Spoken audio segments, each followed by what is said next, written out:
Let me create a new Java class for this demo. I right click on my package, new class. Let's name the class as insert record using prepared statement. Let's also add the public static void main. Click finish. Let's get rid of this to do. Once again, like in the previous example, we would like to accept values from the user. So I'm going to copy that section. So these are the variables that I want to accept from the user. I will copy that and paste over here. However, the SQL command is a little bit different than the previous one. So let's create a string SQL equals to insert into products, and then you say values question mark for each of the columns that we have. And I have 5 columns for which I have collected the values already. And these question marks are called parameters. Notice this is not an actual SQL command. So if you try to copy this command and execute on H2 client, this will fail.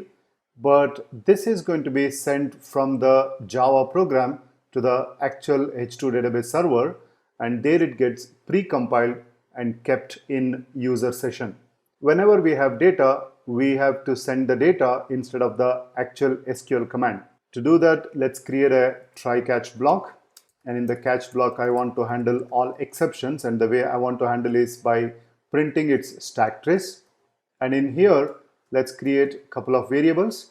The number one variable is the connection con equals to dbutil.getConnection. We need to import connection, so I'm going to press Command Shift O, on Windows Control Shift O, and then prepared statement stmt equals to con.preparedStatement. And notice we need to supply the SQL command at this point in time. So the actual call to the DB server happens at this point in time by sending an SQL command without values, and that command gets pre-compiled and stored in the server, and we simply get a reference or some kind of an ID back over here. So the stmt contains a reference to the pre-compiled SQL command on the server side, and using that I can send these values to the server. So we also need to import prepared statement from SQL package. So let's do that.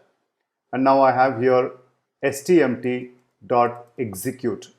Notice that I can use execute or execute update or even execute query depending on the kind of statement that we have. One thing that you can observe here is that I'm not sending the actual SQL command unlike the previous example. If you go to the previous program over here, you can see when I call the execute update, I had to supply the SQL command, whereas here the SQL command has already been supplied to the server and it's in the pre-compiled format.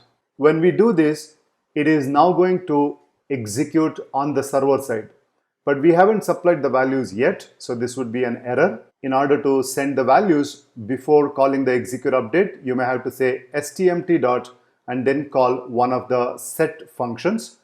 Now since I want to set the value for this first question mark, which is an integer, we have a set int, and then we say 1 for question mark number 1. This is not a 0 based index, this is a 1 based index here. So we say column number 1 should be supplied with ID. Similarly, I can say stmt.setString, and then I supply here column number 2, and then I give the value for that, which is variable name. Similarly, I can now say stmt.setString, parameter number 3, which is the question mark 3. This is supposed to be our description. stmt.setString of parameter number 4, the value is category. And one last, stmt.setDouble, the column number 5, the value is price. So whenever we want to call this execute update, at this point in time, the statement object already contains the values for the missing parameters over here. So the values get sent to the server, and the server will now take these values and associate with the insert statement, which is already compiled, and then it will execute the actual SQL command. If there is no error, it's going to come out and we can print a message over here, system.out.println. Let's call it as data inserted. And in case of an error, it will throw an exception, which we have already handled over here.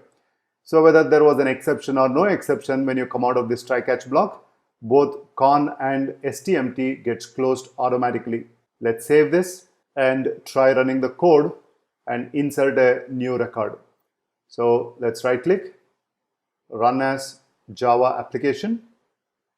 So here is the console. It's asking for ID. This time I'm going to give the ID as 2. Let's call it as Toshiba laptop.